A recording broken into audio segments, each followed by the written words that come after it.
En los últimos años, las historias de ciencia ficción han ido cambiando y nos hemos ido acercando a algo mucho más realista, a historias mucho más cercanas y realmente a un pensamiento de que si la ciencia ficción no es realista, no es buena, no significa nada. Que si no se respeta la física, si no tiene sentido, es peor. Pero entonces, si eso es así, ¿por qué seguimos recordando historias que nunca podrían existir? Porque esta diferencia, esta dualidad entre la parte realista y la parte más fantástica dentro de la ciencia ficción es algo muy importante para alguien como yo, que al final escribe el género e intenta ganarse la vida con ello. Hay dos formas de hacer ciencia ficción.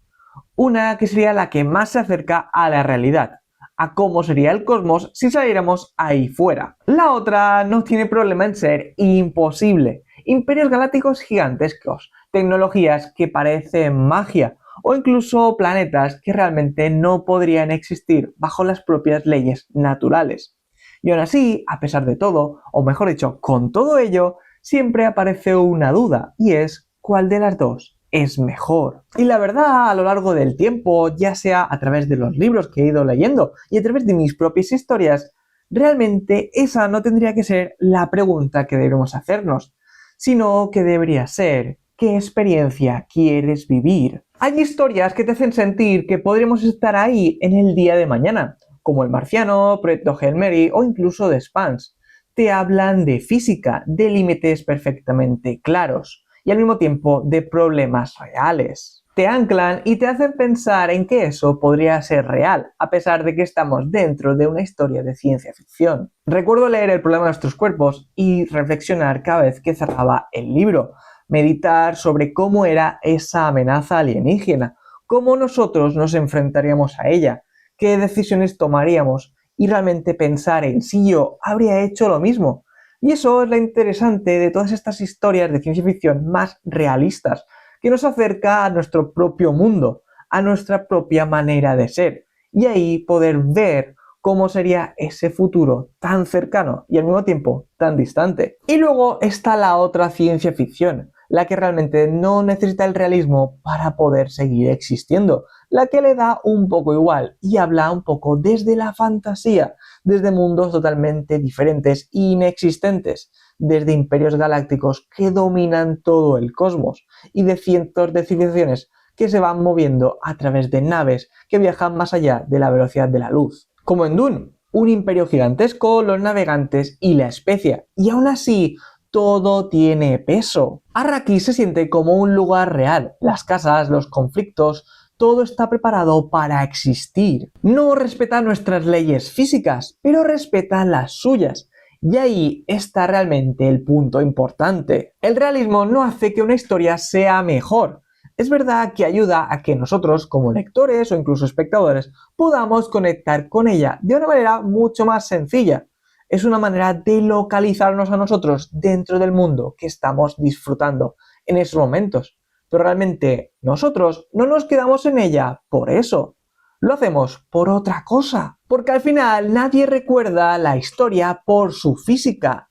Lo hace porque ha conectado con ella. Da igual si es real o incluso es fantástica e imposible.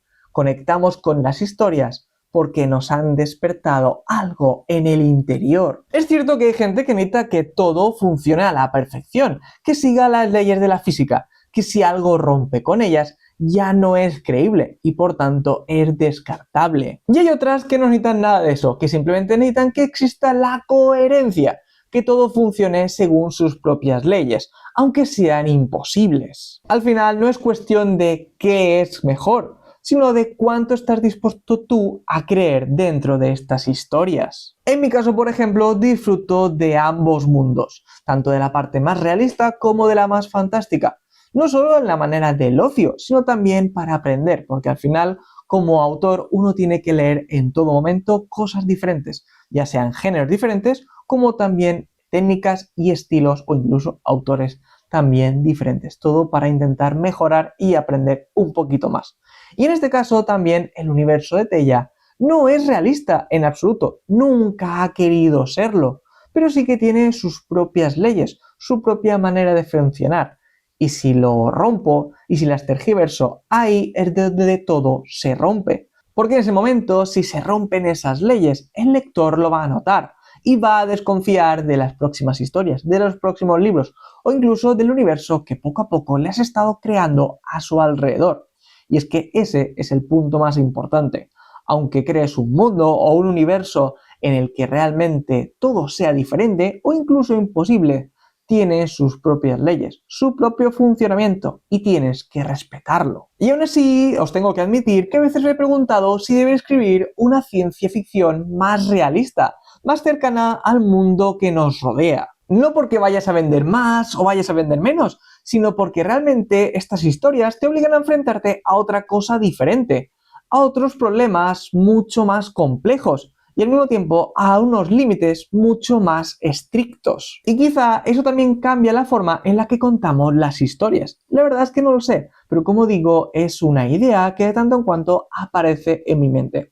Así que algún día tendré que probarla. Al final, la ciencia ficción no se trata de predecir el futuro, ni de comprender cómo funciona el universo, o incluso esas leyes universales e inamovibles.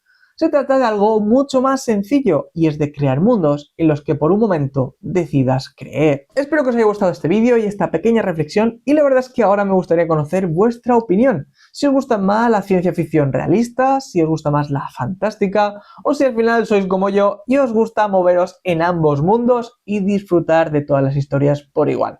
Así que me encantará leeros en los comentarios. Y nada, otra cosa que deciros es que tendréis también el link de mi newsletter, por si os queréis apuntar y conocer más acerca de mi universo, de las historias que voy escribiendo y de mi vida como autor autopublicado de ciencia ficción. Como digo, tendréis el link también por ahí abajo. Así que nada, nos vemos en el siguiente. ¡Hasta luego!